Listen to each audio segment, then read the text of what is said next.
Hey everyone, welcome back to FPL Fran. Today's video is going to be the Gameweek 6 cheat sheet. If you've never seen the cheat sheet series before, it's effectively a assessment of all the value of players within the game right now at their sort of price points, looking at position as well, right? Considering within the context of the meta, not just the next 3 game weeks, how good they are for the medium to long term as well, their underlying stats, how things have changed, how I sort of envision their minutes right now in the current game state, as well as their team strengths, right? So if you are looking at Game Week 6, I think in isolation, it seems like an extremely popular week to wildcard. There's been a lot of picks that, let's say, if we take a Game Week 1 view, have definitely not delivered anywhere close towards our expectations. Aston Villa as a whole, Words, for example, a couple other sort of destinations, and a lot of injuries have changed the landscape as well, right? The Madueke one, I think, impacts Game Week 6, more so in terms of how viable it makes Saka.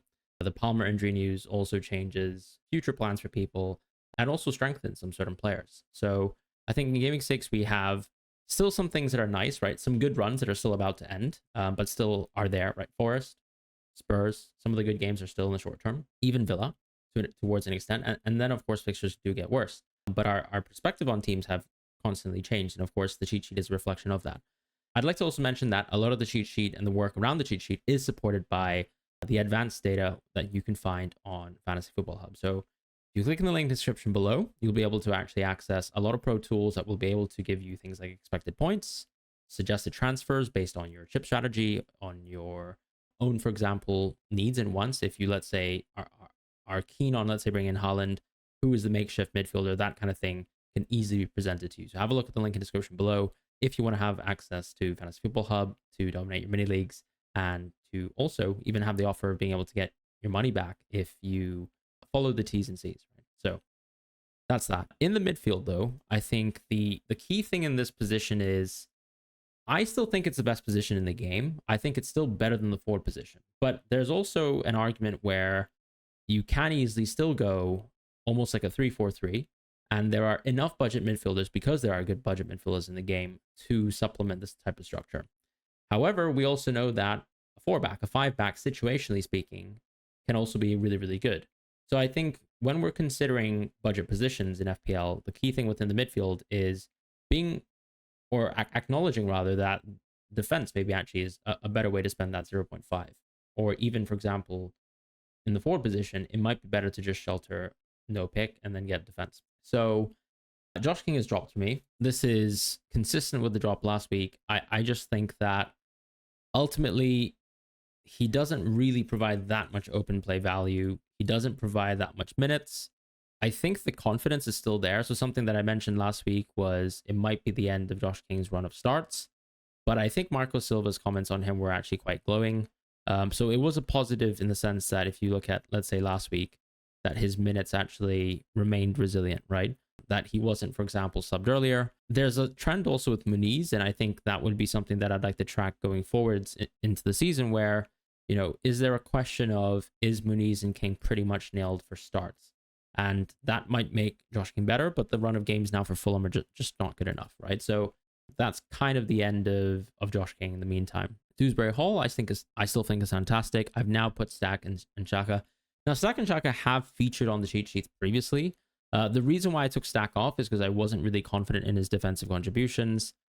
It's positive, of course, that he had a 15 defensive contribution game, but I think the thing that I probably still should have been aware of is, look, there's still value in being a set piece taker. And the same thing goes with Xhaka, right? Both of these players are here for those similar reasons. Stack has an absurdly good run of games as well, where I think he's actually facing up a lot of defenses on paper who would actually give him defensive contributions too. I think both Dewsbury Hall and Stack have had very fortunate, very lucky 1 goal, 1 assist type games. I don't think you're saying that they actually compete well in terms of long-term expectations versus the 5.5s, the 6.5s and beyond. But it's more so a reflection of these are still players that are very much viable at that price point. I still like Dewsbury Hall the most, but I can understand why someone wants to go for Stack, because maybe the run of games actually in the short term is a little bit cleaner than Dewsbury Hall's, where you require a little bit more rotation. So if you're looking at someone as a bit of a perma play option for the next 5 to 6 game weeks, I think Stack might actually be better for that. Now, keep in mind that his historic defensive contribution numbers are still absurdly high. And the reason why they're absurdly high is because he has played in the past, for example, a lot of center back, a lot of defensive mid. I don't think he is going to be some sort of insane DEFCON merchant. I think Caicedo and Anderson are clear. But it's just about reflecting that that is an important sort of reflection that you need to make and take away from Stack, right? Right now, his numbers are still not close to the likes of Caicedo, the likes of Anderson. So just keep that in mind. And with the sort of underlying stats as well, when we get towards the next international break, we will reset the numbers and maybe move, for example, the CBIT numbers into 25-26. We'll also move the NPXGI numbers into 25-26. But I still think it's important to recognize sample size, but just be aware that, of course, I am tracking the new season numbers. I'm just saying that potentially the older season numbers are still a fairer reflection on generally how I feel about a lot of the players within the game. But I will interject where I think things have changed. In the 5.5, I think Reinders is still the best option in the game. I've said this many weeks, including the blanks. Somehow within my own FPL team, despite sort of setting up a 3-6 plan roughly in place, I've now bought Reinders back after another haul, which I think someone aptly mentioned to me on Twitter, the irony of that. But he is just fantastic, and I've always said he's fantastic. He was always on a lot of wildcard draft structures that I had anyways. I'm glad to be back in the business of owning Reinders. I think the key thing with Reinders that makes him so exceptional is that really it's hard to foresee situations where Man City won't have him as a key player within the Premier League. I think one thing that Pep, you can always guarantee is that he's always taken almost every Prem game seriously, even if he plays versus opponents where he doesn't really respect them. I think it's more the structure that changes, right? He plays a little bit more of an attacking setup potentially, a little bit more loose with more the amount of attackers he puts on the field, but it doesn't necessarily mean that he's going to go, full rotation in the sense like, for example, like someone like Enzo Maresca would, which I think that's never really worked out for Chelsea, but that's how I feel about it. So I think Reinders fits in so many situations. When they went, as I said, tank commander mode versus Arsenal, he was there on the pitch and he was able to carry the ball into spots, protect it at certain times. And the defensive contribution last game was a bit fraudulent. It was actually post game or post day on the Monday actually proven to be 11 out of 12 DEFCONs, but he got the 2 points. So congratulations to owners for that. But the key thing is he can do it all, right? I think even playing for a team like City, there's just an inherent value in having someone so cheap. Being able to get defensive contributions, one, being able to get open play attacking value, which you can see the spots that he's getting every single game. He almost can be the last man, or even someone who can actually supply the last man like he did in Arsenal. So sort of inverse situation that we've seen already. Underlying stats actually so far look quite good.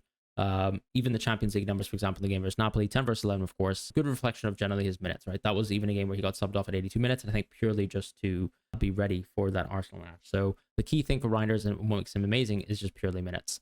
As far as Caicedo, Anderson, they're still just DEFCON monsters. I think I've just given to Caicedo a bit of boost because I think just long term there's going to be a bit of a directional shift in terms of Anderson's run of games is coming towards an end, and equally he's lost a few set pieces, and on top of that, the run of games for Forest is just much worse. As far as Elliott, I've dropped him.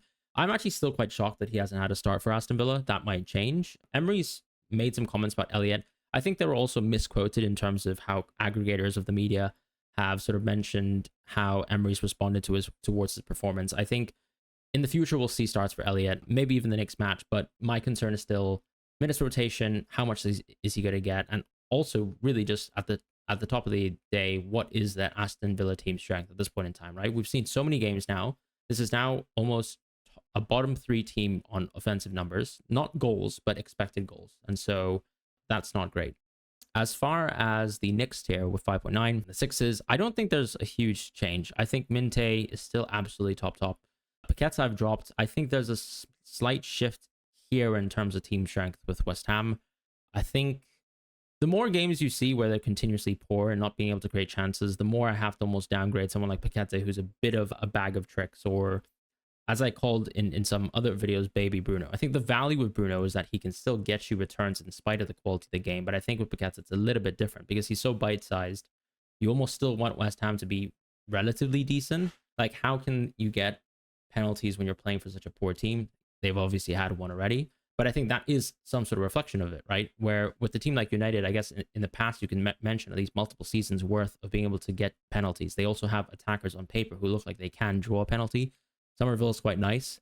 Even Bowen's quite nice. But I think for the most part, I'm not really expecting West Ham to produce that many attacking returns over the course of the season. So Paqueta being a part of that isn't that huge. I think what's nice is he still has that DEFCON basis. And still, look, is a penalty taker, as we mentioned, but underlying stats is still poor. And the West Ham attacking strength is poor. So that also means less expected clean sheets. And that's why I have to drop him. I still think as an owner that it's still worth almost looking at Paqueta as someone that you can own up until, let's say, game week 8 and then reassess, or even game week 11 with Burnley at home and reassess. But I can see someone wanting, if you have the luxury of being able to move to Minte, why you'd want to maybe make that move after game week 6 specifically, so that you can dodge game week 7. Otherwise, I've kept Dango in the sheet, and maybe I shouldn't have, but I actually think it's more likely that Thiago, if they stay with the sort of 2 attacker structure at the top, to probably maybe start ahead of, or for Dango to start over Thiago, and that can kind of benefit Dango. But I'm kind of shocked that he's playing as few minutes as he is, because I think he's been quite a contributor player as far as we can see. But Keith Andrews is also changing things up, and I think you'll continue to see that going forwards with a team like Brentford, which kind of adds the uncertainty piece to it, because I think a team almost in form, a team that has an identity, would be something a little bit easier to actually pick an FPL asset from.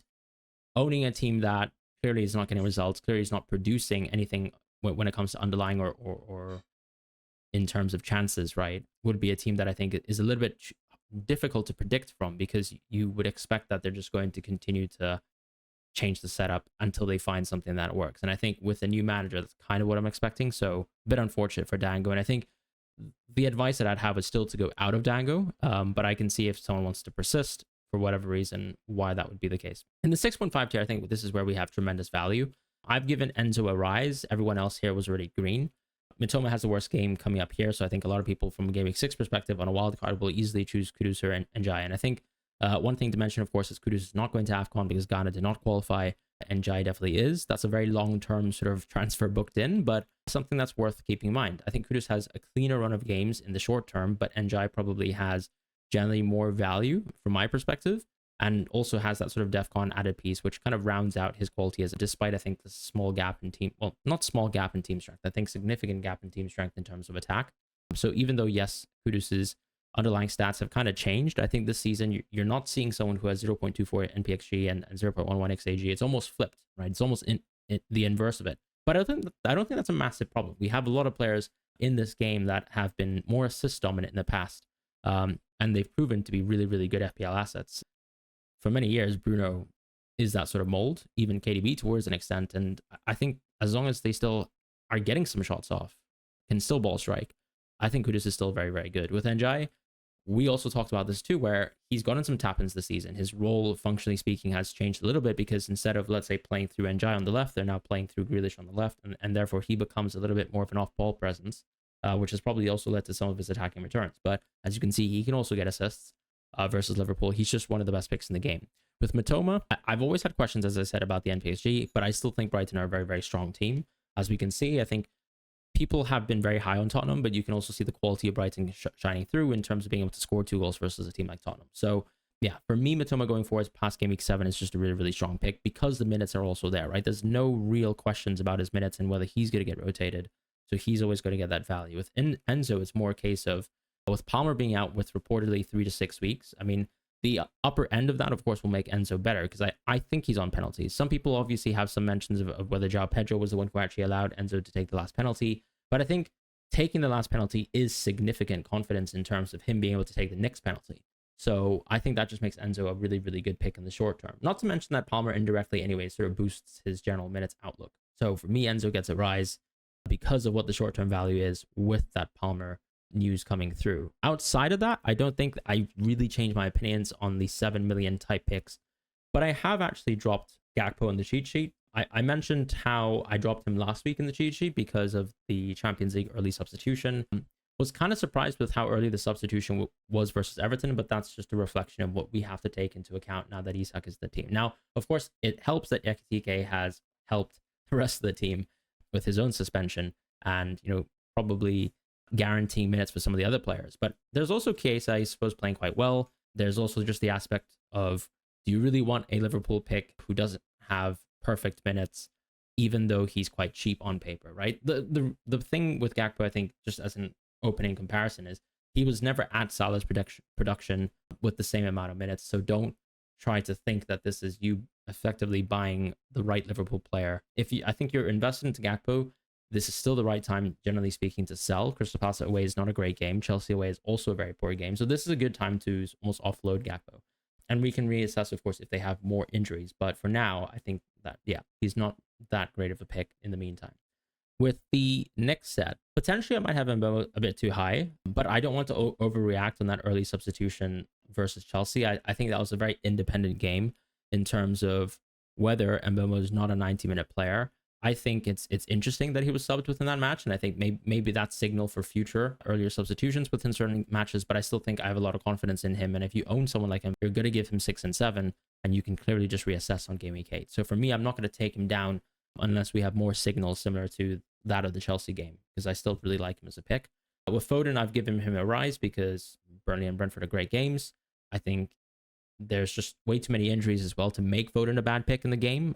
He just makes way too much sense and deserves a rise just purely because of the Burnley at home game alone. That is such an explosive game, such a high quality game that you want to have someone who can be this explosive in FPL to have. Obviously, he is a bit more of a luxury transfer because when you compare it to, let's say, Saka, you think there's a bit more permanence in terms of minutes, right? If Marmoush and Cherki were to come back post-international break, there will be some questions around Foden's minutes. Whereas with Saka, I guess Madueke has almost closed the door on that himself. And then even within the likes of Palmer, for example, if he was fit, for example, that's a different question.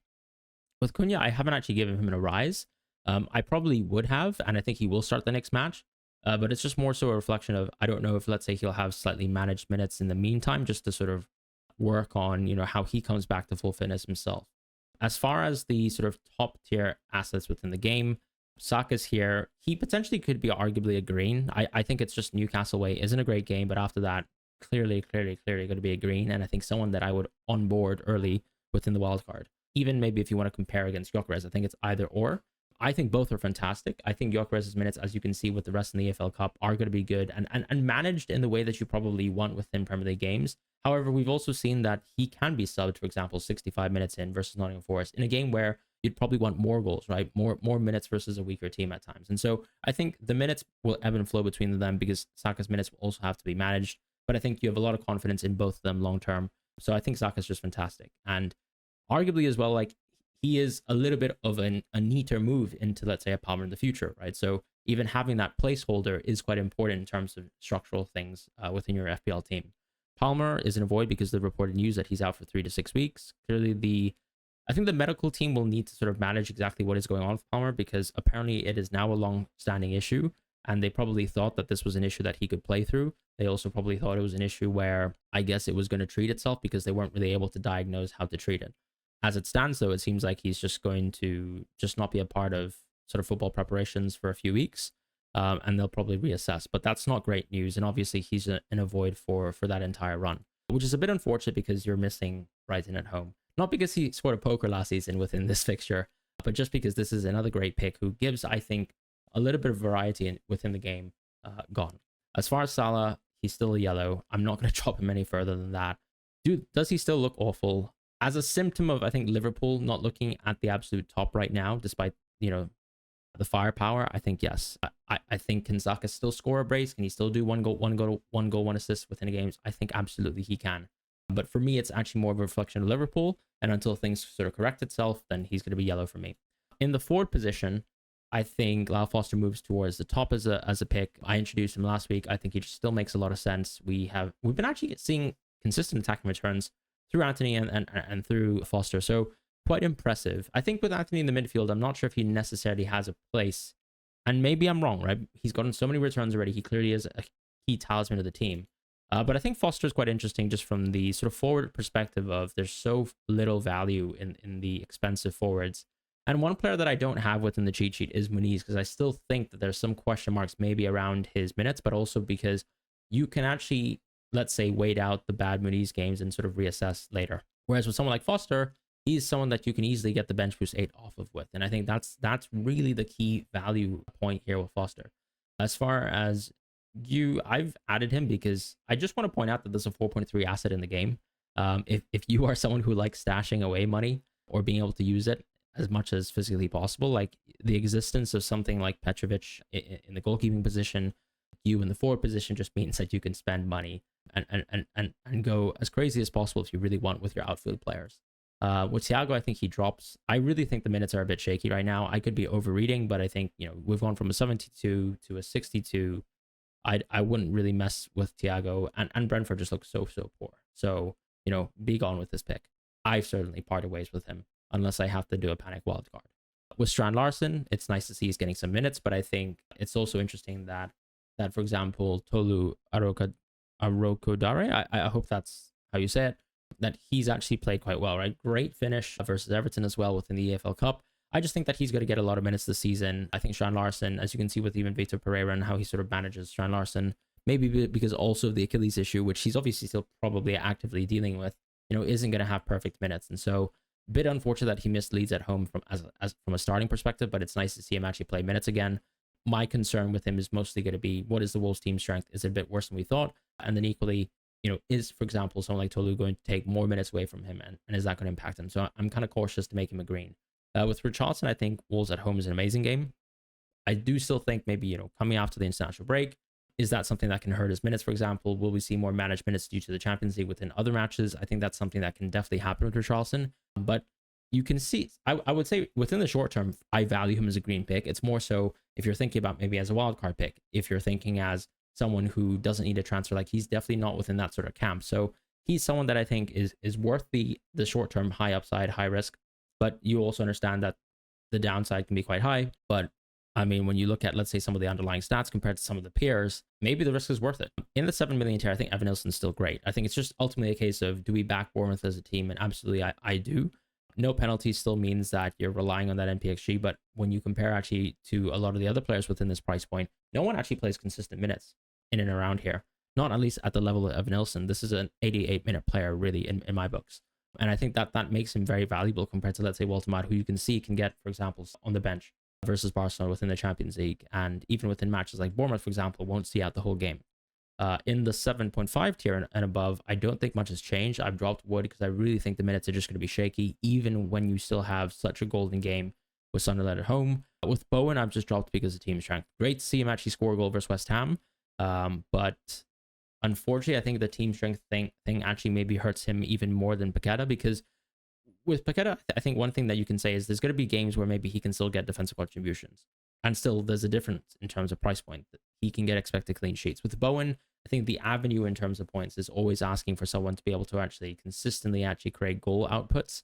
And, until Potter is gone, I'm probably not going to raise Bowen at the level. Because when you look at his underlying stats this season, I mean, we're really talking about someone who could even be a budget mid, really, in terms of the underlying stats, especially the NPXG. So that's not a good look so far with Bowen.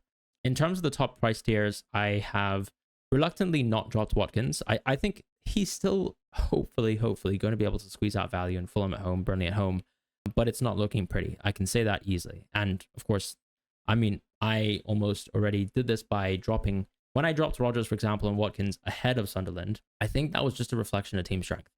And I think the team strength is baked in. Can they still score a goal? Obviously, anyone can score a goal within the Premier League. You can see Isidore scoring goals too. But I think there are some serious questions about Aston Villa, and I don't think they will be answered too soon, unfortunately. So Gyökeres for me is top. I think his minutes are maybe overplayed in terms of how bad people think it is. Is he like absolutely nailed within, let's say, a wildcard draft structure? I don't think so. I think there's a lot of optionality. I think going back to that discussion within the midfielders, you have Saka as well, who can compensate. But Gyökeres is interesting because I still think, for example, I do think he's on penalties. Just listening to what Arteta has had to say about that situation. And they do have flat trap bully type games. So if we want to even pigeonhole the narrative that he's only able to score within them, I think the positive going forward is that Arsenal actually have rather mixed games compared to extremely tough games, since they've almost overcome all the tough ones, which they will have done after Newcastle away. So that's Gyökeres. As far as Isak, he's going to start versus Crystal Palace, but I'm still reluctant to say he's going to get good minutes. I think he'll still have them managed in a certain way. And there's just so much competition still, even though Ekitike has done something silly. So I'm not going to overreact to what Ekitike has done. Clearly, Ekitike is going to be suspended himself for this Crystal Palace game. But yeah, I think we'll see managed minutes from here on out. There's a lack of penalties for Isak as well. He might actually be better over that, for example, AFCON period, where I think you'll definitely say he's on penalties. His minutes will probably be higher as well, as the team tries to fill out like Salah minutes through many sort of different solutions, on top of probably Frimpong right wing. So I would like to just wait and see with Isak a bit more. I don't think he's suddenly someone that would just jump up the tier list because he's going to start a game. Like, he always had the chance of starting this Crystal Palace game anyways. As far as defense, not too many changes, but I just wanted to mention a few things just in terms of different price tiers, right? Because so many people are going into a wild card. Now, I've kind of ebbed and flowed with, let's say, how I have approached the 4.0. I think the end of the day with defenders this season is that if you own a def corner, you are reducing the need for rotation. If you own, let's say, an attacking fullback, I think you are asking for more rotation, but you're asking for more upside as well within the great games, or even, let's say, the poor games, where, of course, an attacking fullback can still do well. What I would say, though, is that within the 4 million players, the only thing that I've done is I've just dropped Reynaldo out. Part of this is actually because at the end of the day, he will probably be going to AFCON with Mozambique, and that will hurt him. If you want to own a 4.0 player, you should just own someone like Mukiele or Alderete, who have been amazing so far in terms of defensive contributions per start and will be nailed going forwards for this team, regardless of whether Mukiele, let's say, plays center back / right back in the future. The defense contribution numbers are really good. The team defensive contribution numbers are really good.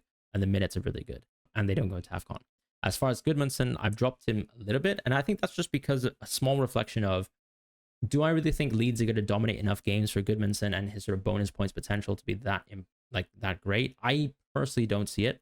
I think even their performance, actually, in hindsight, looking with that Wolves game, was rather unimpressive. So yeah, maybe the Leeds team strength is not as good as I thought it was. I actually think on the other side, if you wanted me to talk about who I actually think is the strongest defensive team now, I think it's quite comfortably Sunderland. And, a bit of a wait and see with Burnley because they've had some really, really poor results. But then I think that they've also had some pretty sensible performances from home, at least, in terms of keeping, let's say, opposition chances low and all that kind of stuff.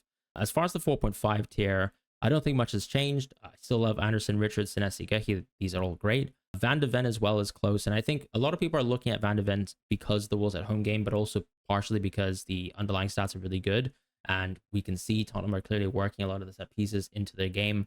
But I think, generally speaking, the defensive contributions from the other players are much better, which gives them a little bit more staying power within a lot of FPL teams over, let's say, like the likes of Van de Ven, who clearly is not the same as Romero when it comes to defensive contributions. Some of the other picks here, of course, also play for potentially even slightly better defenses, right? Like, I think Richards at the end of the day is great. Senesi as well. So this is actually quite impressive because I think a lot of people would have said that the story coming out of this season is Tottenham's defense looks absolutely amazing and Thomas Frank's kind of saved the team.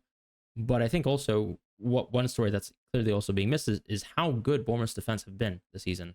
And I think that sort of Newcastle clean sheet is also an interesting piece. With, let's say, Richards, I think Crystal Palace, you cannot make the same argument for them too.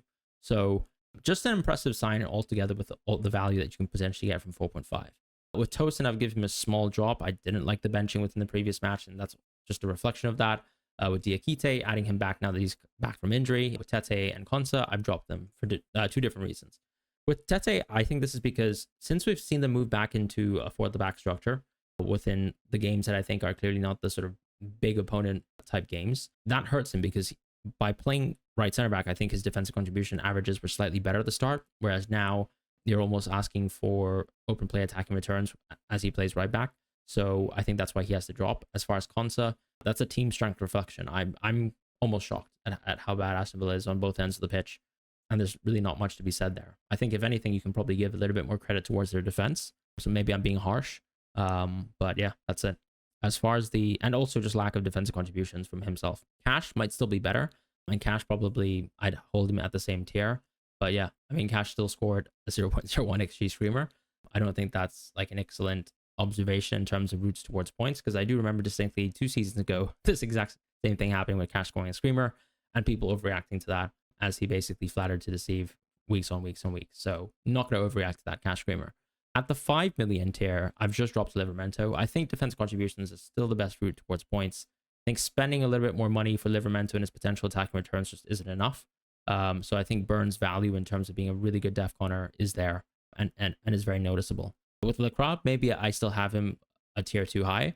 He's not had 2 defensive contribution games now that are great, but once again, I think the historic underlying stats are still very relevant because Crystal Palace haven't really changed the way that they play. I just think that some games, of course, an opponent is going to play in a certain way where maybe they play through a certain zone, and that's going to impact the defense contributions of, let's say, Chris Richards, for example, who actually has gotten less defensive contribution games so far within the season compared to Lacroix, but has had independently the best single DEFCON game within this Crystal Palace team, where he got 17 versus West Ham. So just a point to make in terms of Lacroix, he should have, if the game was working functionally, gotten 3 games, including the Aston Villa game with DEFCON. So he's still a top option for me. I'm not going to overreact in terms of where, for example, some of the goals and assists have lied as well, because as you can see within the West Ham game, if you look at the chances, I mean, he also hit the crossbar. I'm not upset about it. Just kidding. As far as the 5.5 million players, not much has changed. I think Guardiola gets a rise. Nuri is around the corner, which Pep has already mentioned. He's not going to be played within the FA Cup game, but I think he'll be back over the weekend potentially, or there's a chance at least. I think Guardiola is still most likely going to be impervious to sort of rotation in a good way within the Premier League, right? I think you'll see rests within the EFL Cup. I think you'll see Guardiola play the right games within the league, just like we did at the end of the last season, how we saw them close out a lot of the games and how many games Guardiola was involved in. So he's not, for example, impervious to a one-off benching, but I think there's more than enough value here with the City defender.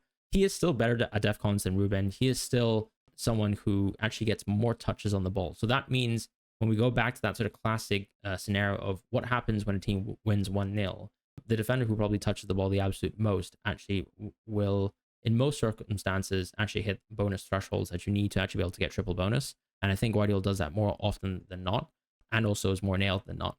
As far as Konate, I think he gets a rise. The Leone injury is really unfortunate. I'm also just almost giving his flowers. I think recently, the last few games, he's really stepped up in terms of defensive contributions, in terms of being an aerial threat. Everything looks kind of good on paper for Konate. I don't think there should be a huge separation between him and Virgil. So that's my bad, but Konate gets a rise. Munoz gets a bit of a drop because you're moving away from great fixtures. And I think he's someone, as I said, going back to, let's say, the start of the video, where we talk about how to compare a def corner versus someone who's really good as an attacking fullback. I think that's the aspect here. Even though Munoz is one of the few attacking fullbacks who has really good defensive contribution numbers, it's still not at the same level as, let's say, a center back. So just a bit of a reflection where if you're coming off of some of the easy games, that's going to take away the value from Munoz because you're expecting less attacking returns, etc., going forwards. As far as Timber, I think he gets a rise. I just think he's so important to the team. I think his defensive contribution numbers are actually really solid compared to, let's say, some of the other Arsenal picks. Yes, of course, the averages aren't very good, but I think so far this season, it's looked promising. And I really don't know what the White situation is. He's been on the bench a few times, but we're still seeing a lot of really good Timber minutes. So I'm cautiously giving him a rise in the meantime, even though Hincapié has actually gotten an injury, and maybe that actually indirectly helps Calafiori as well. I just feel like that Timber's minutes feel a little bit safer, and that's just my reflection. Otherwise, I'm not super high, as I said, on Nottingham Forest defenders. I will probably take them off the cheat sheet after this week, but I will give you Sunderland at home before I do. As far as Porro, I think this is just a little bit too expensive for a Spurs defender, especially one who will take some set pieces, but clearly won't when Xavi Simons is on the pitch. Otherwise, I've given Virgil a soft drop. I think you've come off of 2 Liverpool games, so even in a similar context, despite him being a def corner, I think it's quite similar towards the Munoz context, where if I was to spend money within the 6 million right now, I probably would choose to spend it on Gabriel as opposed to anyone else. So yeah, I don't see Virgil as necessarily being as essential as someone like Gabriel from Game Week 6 onwards, and that's just a reflection of that. So thank you guys so much for watching the cheat sheet. With the goalkeepers, I have given Sanchez a drop. He will play this Brighton match if Enzo Maresca starts him, and maybe that's open, discussion, right? So I don't really know whether Sanchez is going to lose his spot. I don't think he will necessarily. We've seen Maresca, I think, has a lot of faith in him still for whatever reason, and I'm not going to overreact on that. But there's a possibility, and he's already baked that in before Sanchez got the red card. So, playing into that myself. Kelleher also gets a drop because Brentford are shocking. Otherwise, that's the cheat sheet. So thank you so much for watching. I'll see you guys soon. Take care. Goodbye.